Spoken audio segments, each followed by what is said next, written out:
তাহাজ্জুদ নামাজ শেষে দোয়াটি ২১ বার পড়লে সকাল হওয়ার আগেই মনের সকল আশা পূরণ হবেই হবে। তো আজকে আমি বলবো আপনাদেরকে, এই পবিত্র রমজান মাস চলছে আর তাহাজ্জুদ নামাজ সম্পর্কে আমরা সকলেই জানি যে তাহাজ্জুদ নামাজ এমন একটি নামাজ যেটিতে আপনি যা চাইবেন, আপনি আল্লাহর কাছ থেকে যেটা চাইবেন সেটা তো পাবেনই, এমনকি আপনি ক্ষমা চাইলে ক্ষমা পাবেন, জান্নাত চাইলে জান্নাত পাবেন। এই নামাজ এমনই একটি নামাজ, এটা হচ্ছে রাত্রের 1/3 নামাজ। তো এই নামাজে আপনি আপনার মনের সকল আশা পূরণ করতে পারবেন। আর এটা যদি রমজান মাসে হয় তাহলে এর তো ফজিলত আরো বেড়ে যায়। তো আমি আপনাদের সকলকে বলবো যে রমজান মাসে তাহাজ্জুদ নামাজ শেষে এই দোয়াটি 21 বার পড়লে সকাল হওয়ার আগেই আপনার মনের সকল আশা পূরণ হয়ে যাবে। সুপ্রিয় ভাই বোনেরা, এই দোয়াটি সম্পর্কে নবীজি কসম করে বলেছেন, নিশ্চিত দোয়া কবুল হবে ইনশাআল্লাহ। আপনি খুব কষ্টে আছেন, এই আমলটি করে সাহায্য চান, আল্লাহ আপনার দুঃখ কষ্ট পেরেশানি হতাশা দূর করে দেবেন ইনশাআল্লাহ। আপনার চাকরি হচ্ছে না, আপনি বেকার আছেন, খুব কষ্ট পাচ্ছেন, শুধু বিশ্বাস রেখে তাহাজ্জুদ নামাজের পর এই দোয়াটি পড়েন, সাহায্য চান, আল্লাহ উত্তম চাকরি দেবেন ইনশাআল্লাহ। আপনি কল্পনাও করতে পারবেন না। আপনার সন্তান হচ্ছে না বা আপনি কষ্ট করে তাহাজ্জুদ নামাজের পরও এই দোয়াটি পড়ুন, আল্লাহর কাছে উত্তম সন্তান চান, ইনশাআল্লাহ আল্লাহ উত্তম নেককার সলিহীন সন্তান দান করবেন।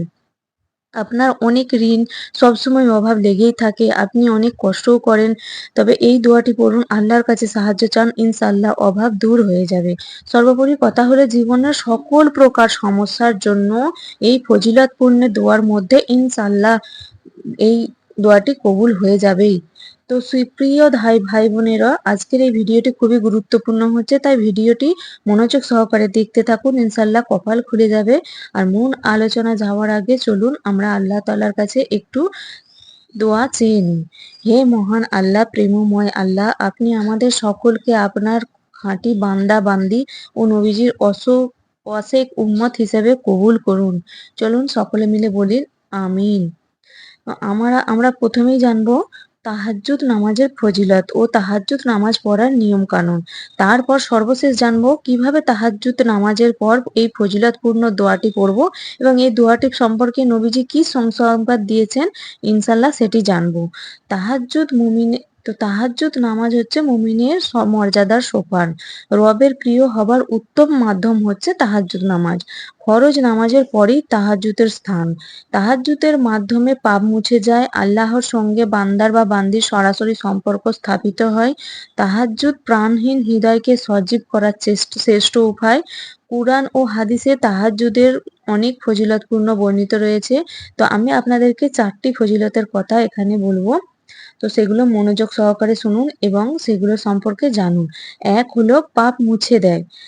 হযরত আবু উমামা রাদিয়াল্লাহু তাআলা আনহু থেকে বর্ণিত, নবী করিম সাল্লাল্লাহু আলাইহি ওয়াসাল্লাম বলেন, তোমরা কিয়ামুল লাইলের প্রতি যত্নবান হন, অর্থাৎ তোমরা তাহাজ্জুদের প্রতি তোমরা যত্নবান হও। তোমরা যত তাহাজ্জুদ পড়বে তত তোমাদের নেক কাজ শুরু হবে, কেননা তা তোমাদের পূর্ববর্তী নেককারের অভ্যাস ও রবের নৈকট্য লাভের বিশেষ একটা মাধ্যম।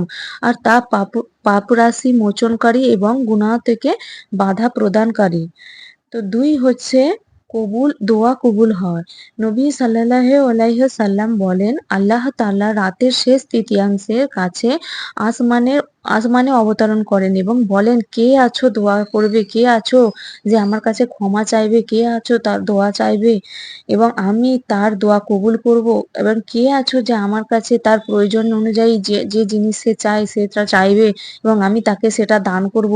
কে আছো আমার কাছে ক্ষমা চাইবে এবং আমি তাকে ক্ষমা করব। বুখারী শরীফে আছে। তিনি 3 নম্বর হচ্ছে মর্যাদা বৃদ্ধি পায়। নবী সাল্লাল্লাহু আলাইহি ওয়াসাল্লাম বলেন, মুমিনের মর্যাদা কিয়ামুল লাইল তথা রাতে দাঁড়িয়ে তাহাজ্জুদ আদায় করা ও বিভিন্ন ইবাদত বান্দেগির মধ্যে তার তার সম্মান মানুষ থেকে আমুখ অপেক্ষার মধ্যে। তো এইটা হচ্ছে 3 নম্বর। 4 নম্বর হচ্ছে জান্নাত লাভ করা যায়। নবী সাল্লাল্লাহু আলাইহি সাল্লাম বলেন, নিশ্চয়ই জান্নাতে রয়েছে এমন কিছু প্রাসাদ যার বাইরে থেকে ভিতর অংশ দেখা যায় এবং ভিতর থেকে বাইরের অংশ দেখা যায়। এগুলো আল্লাহ তাআলা তাদের জন্য প্রস্তুত করেছেন যারা মানুষকে খাবার খাওয়ায়, কোমল ভাষায় কথা বলে এবং ধারাবাহিকভাবে রোজা রাখে। সালামে সালামের প্রসার ঘটায় এবং রাতে সবাই যখন ঘুমিয়ে পড়ে তখন তারা দাঁড়িয়ে নামাজ পড়ে। এগুলো তাদেরই জন্য আল্লাহ বানিয়ে রেখেছেন যারা অন্ধকারে রাত্রের অন্ধকারে সবাই ঘুমিয়ে যাবার পরও রাত্রে উঠে দাঁড়িয়ে নামাজ পড়েন। তো আল্লাহ তাআলা বলেন, হে ঈমানদারগণ, তোমরা ধৈর্য ও নামাজের মাধ্যমে সাহায্য প্রার্থনা করো। আহ হুযাইয়া রাদিয়াল্লাহু তাআলা আনহু থেকে বর্ণিত, নবী সাল্লাল্লাহু আলাইহি সাল্লাম কোনো কঠিন সমস্যার সম্মুখীন হলেন তিনি নামাজ আদায় করতেন। তো আমার প্রিয় ভাই বোনেরা, এখন শুনুন কিভাবে তাহাজ্জুদ নামাজ পড়বেন এবং কিভাবে নিয়ত করবেন এবং কোন সূরা দিয়ে পড়বেন, মনোযোগ সহকারে শুনুন। কারণ একটু মিস করলে, আপনারা যদি স্কিপ করে চলে যান তো আপনারা বুঝতে পারবেন না এবং পরে বলবেন যে আপনাদের কোনো ফল হলো না। তাই আমি আপনাদের সকলকে বলবো মনোযোগ সহকারে শোনার জন্য। প্রথমে শুনুন, নামাজ পড়তে হবে মনোযোগ সহকারে, উদাসীন হওয়া যাবে না, অলসতা করা যাবে না, এইরকম করলে নামাজ হবে না। হাদিসটি শুনলেই আপনি বুঝতে পারবেন। রাসূল সাল্লাল্লাহু আলাইহি সাল্লামের দৃষ্টিতে যার নামাজে চুরি থাকে তারাই হলো সবচেয়ে বড় চোর। রাসূল সাল্লাল্লাহু আলাইহি সাল্লাম বলেন, এগুলো ঘৃণ্য বা জঘন্য পাপ, এসব এর সাজা রয়েছে। আর যে ব্যক্তি নিজের নামাজ নিজে চুরি করে সবচেয়ে নিকৃষ্ট চোর হচ্ছে সেই ব্যক্তি। রাসূল সাল্লাল্লাহু আলাইহি সাল্লাম বলেন, এই কথা শুনে সাহাবীরা বললেন, হে আল্লাহর রাসূল, নামাজে আবার কিভাবে চুরি করে? তখন রাসূল সাল্লাল্লাহু আলাইহি সাল্লাম বলেন, যে নামাজের রুকু ও সিজদা পূর্ণভাবে আদায় করে না সে হচ্ছে নামাজ চুরি করেছেন। পবিত্র কোরআনে ইরশাদ করেছেন, অতএব দুর্ভোগ সেসব নামাজীরা যারা তাদের নামাজ সম্বন্ধে বেখবর, যারা রুকু সিজদা সম্পূর্ণভাবে আদায় করে না, শুধুমাত্র ওঠে আর বসে। এ আয়াতে তাদেরকে বোঝানো হয়েছে আল্লাহ তাআলা মুমিনের উম্মাহদেরকে সহিহ সুন্নাহ অনুযায়ী নামাজের হক যথাযথভাবে আদায় করার জন্য তৌফিক দান করুন। নামাজীরা নামাজের দৃষ্টিতে বড় চোর হওয়ার থেকে তাদের হেফাজত করুন। তো প্রিয় দর্শক, এখন শুনুন কিভাবে তাহাজ্জুদ নামাজের নিয়ত করবেন, কিভাবে নিয়ত করা যায়। আর নিয়ত যে শুধুমাত্র আরবিতে করতে হবে এমন কোনো বাধ্যতামূলক নেই। আপনি যেকোনো ভাষায় করতে পারেন, আপনি বাংলাতেও করতে পারেন। তো বাংলায় আমি আপনাদেরকে নিয়ত করে শোনাবো। তো নিয়তটি হলো, আমি আল্লাহ তাআলাকে সন্তুষ্ট করার জন্য কেবলামুখী হয়ে 2 রাকাত তাহাজ্জুদ নামাজ পড়ার ইচ্ছা করলাম। আল্লাহু আকবার। এইভাবে আপনি নিয়ত করবেন, করে বলবেন, নিয়ত করার পর আল্লাহু আকবার বলে 2 হাত বুকের ওপর উঠাবেন। তারপর আপনি হাত বাঁধবেন। হাত বাঁধার পর আপনি সানা পড়বেন। অর্থাৎ সুবহানাকা আল্লাহুম্মা বিহামদিকা ওয়াতাবারাকা আকাসমুকা ওয়াতাআলা জাদ্দুকা ওয়ালা ইলাহা গায়রুকা। তারপর আউযুবিল্লাহ ও বিসমিল্লাহ সহকারে সূরা ফাতিহা পড়বেন। তারপর যেকোনো সূরা মিলাইবেন। নির্দিষ্ট কোনো সূরা নেই, আপনি চাইলে যেকোনো সূরা পড়তে পারবেন। আপনি এই সূরা ইখলাস 3 বার করে পাঠ করতে পারেন। আর আপনি এইভাবে পড়তে পারেন, যেকোনো সূরা পড়বেন। পড়ার পর আপনি সামি আল্লাহু লিমান হামিদা বলে হাঁটুতে হাত দেবেন। সেখানে গিয়ে আপনি 3 বার হোক, 5 বার হোক, 7 বার হোক আপনি সুবহানে রাব্বিল আযীম, সুবহানে রাব্বিল আযীম, সুবহানে আযীম করবেন। তারপর উঠবেন, উঠে দাঁড়িয়ে আপনি রাব্বানা লাকাল হামদ, এটা আপনি 3 বার, 5 বার অথবা 7 বার পড়তে পারেন। যেহেতু তাহাজ্জুদ নামাজ, তো আমি বলবো আপনাদেরকে বেশি বেশি করে পড়ার জন্য 7 বার করে পড়বেন। পড়ার পর সামি আল্লাহু লিমান হামিদা আল্লাহু আকবার বলে আপনি সিজদায় যাবেন। সিজদায় গিয়ে প্রথমে আপনার হাত রাখবেন, তারপর নাক, তারপর কপাল, তারপরে আপনি সিজদায় যাবেন। সিজদায় গিয়ে আপনি সুবহানে রাব্বিল আলা, সুবহানে রাব্বিল আলা, সুবহানে রাব্বিল আলা, এটা আপনি 5 বারও করতে পারেন, 7 বারও করতে পারবেন। এরপর আপনি উঠে আল্লাহুম্মা গফিরলি ওয়ারহামনি ওয়াহদিনি ওয়ারযুকনি ওয়াআফিনি, এটা আপনি 5 বার পড়তে পারবেন। তো আপনাকে বলবো 2টি সিজদার মাঝখানে এটাই আপনি পড়তে পারেন। তারপর আপনি আবার সামি আল্লাহু লিমান হামিদা আল্লাহু আকবার বলে সিজদায় যাবেন। সেখানে আপনি সুবহানে রাব্বিল আলা এটা পড়বেন। পড়ার পর আবার আপনি উঠে দাঁড়িয়ে আবার বুকে হাত রেখে আপনি আলহামদুলিল্লাহ পড়ে বিসমিল্লাহির রহমানির রহিমের সাথে আলহামদুলিল্লাহ পড়ে যে কোনো একটি সূরা পড়ে অথবা সূরা ইখলাস ৩ বার পাঠ করে আপনি আবার সিজদায় যাবেন। সেম ভাবে আপনি করবেন। আত্তাহিয়াতু এবং দোয়া মাসুরা পড়ে আপনি আপনার সালাম ফিরিয়ে নেবেন আর আপনি দোয়া চেয়ে নেবেন। এইভাবে আপনি আপনার নামাজ পূরণ করবেন। তো এই নিয়মে ২ রাকাত তাহাজ্জুদ নামাজ আদায় করার পর আপনি ১০০ বার আস্তাগফিরুল্লাহ পড়বেন। ১০০ বার আস্তাগফিরুল্লাহ ও ১০০ বার দরুদ শরীফ পড়বেন। তো ১০০ বার আস্তাগফিরুল্লাহ কিভাবে পড়বেন? আপনি ১০০ বার আস্তাগফিরুল্লাহ, আস্তাগফিরুল্লাহ, আস্তাগফিরুল্লাহ, আস্তাগফিরুল্লাহ এভাবে ১০০ বার আস্তাগফিরুল্লাহ পড়বেন এবং ১০০ বার দরুদ শরীফ পড়বেন। দরুদ শরীফটা হলো সাল্লাল্লাহু আলাইহি ওয়াসাল্লাম, সাল্লাল্লাহু আলাইহি ওয়াসাল্লাম। এটি ১০০ বার আপনি পড়বেন।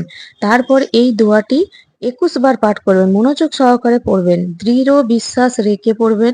অন্তরে মহাব্বত রেখে পড়বেন। যেহেতু নবীজি কসম খেয়ে বলেছেন দোয়া কবুল হবে, তাই ইনশাআল্লাহ দোয়া কবুল হবেই।